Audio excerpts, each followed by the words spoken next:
Welcome to Talking Climate with Katherine Hayhoe.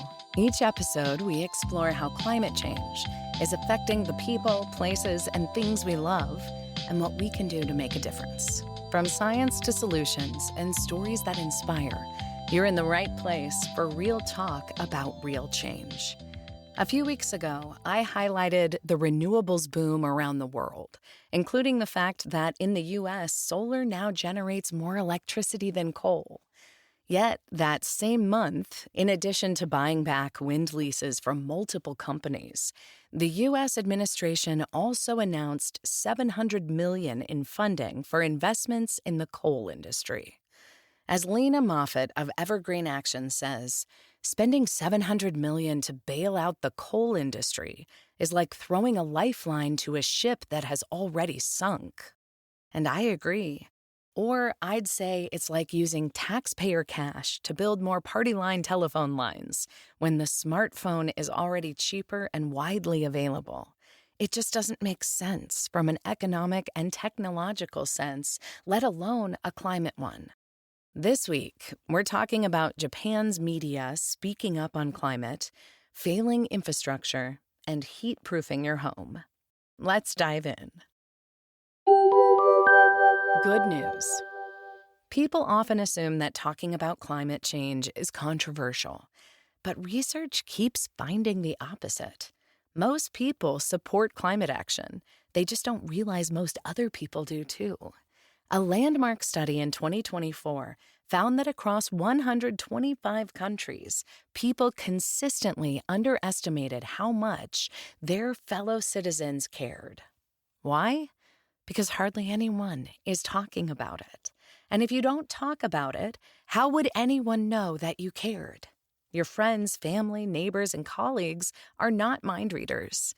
That's why it's such great news that Japan's news media is helping close that gap. Inspired by Covering Climate Now's 89% project, which in turn was inspired by the 2024 study I mentioned, 136 news organizations across Japan are working together to remind people that 89% of Japanese people support stronger climate action. Through TV announcements and daily social media posts, the campaign is running through the end of the year, encouraging more people to start talking about climate change. Japan is the world's fourth largest economy and fifth largest emitter, and it's already feeling the heat. 2025 marked the hottest summer in the country's recorded history, and climate change has measurably impacted everything from its matcha to rice harvests, as I've talked about before. Yet, like many world leaders, Japan's government has been slow to act boldly on climate. This invisible majority problem doesn't just keep individuals quiet. A recent study found that it misleads leaders, too.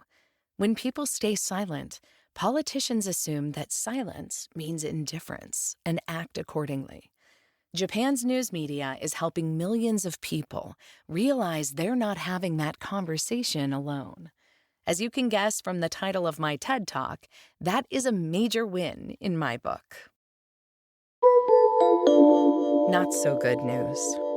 I've talked a lot the last few weeks about how climate change is making heat waves more frequent and more intense, and how that's affecting people's health.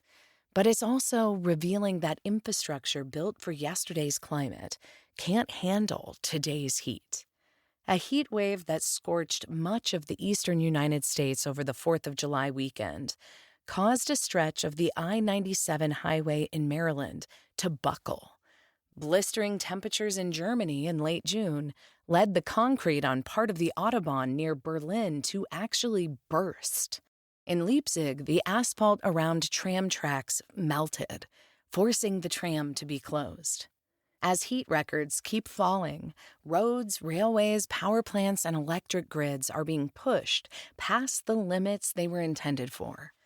Engineering professor Mikhail Chester said last year, in many ways, we've designed our infrastructures over decades, if not centuries, for temperatures that have been relatively milder. Roads and bridges were built to withstand a certain level of heat, and many are now experiencing temperatures beyond what engineers planned for. That's why I spent 10 years myself contributing as a researcher to the Infrastructure Climate Network and working with the U.S. Department of Transportation. The question isn't whether we'll pay for climate change. It's whether we'll pay before infrastructure fails or after. We must rebuild for the extremes we're already living through. But there is good news. London is already beginning that work. Its new Heat Ready London plan offers a citywide blueprint from retrofitting vulnerable buildings to expanding shade and preparing essential services for hotter conditions. That's how we build cities ready for the climate ahead. What you can do. I've previously shared tips for staying safe outdoors during extreme heat, but recent heat waves are a reminder that staying safe increasingly means thinking about whether our homes are ready for the climate of the future, not the climate of the past. Climate Check has a comprehensive guide to make your home more resilient at all levels. Upgrades like adding insulation in your attic, under your floors, or behind your drywall can make a big difference.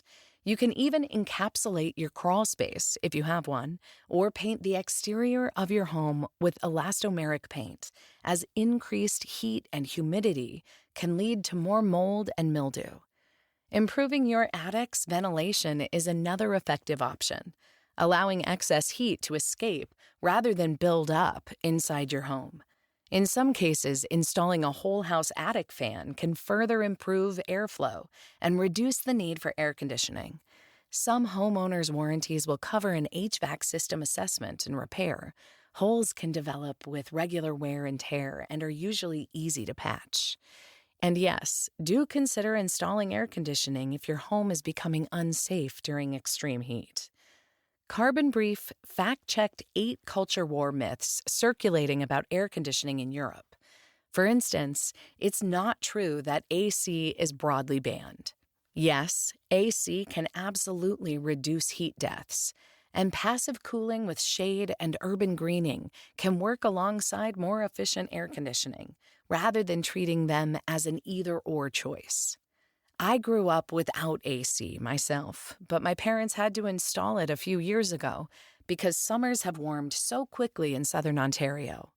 While air conditioning uses a lot of energy, especially where I live now in Texas, our electricity plan is 100% wind, and we couldn't make it through the summer without it. For generations, we built homes to keep us warm. Increasingly, we'll need homes that can also keep us cool. If you have family and friends at risk, have this conversation with them today.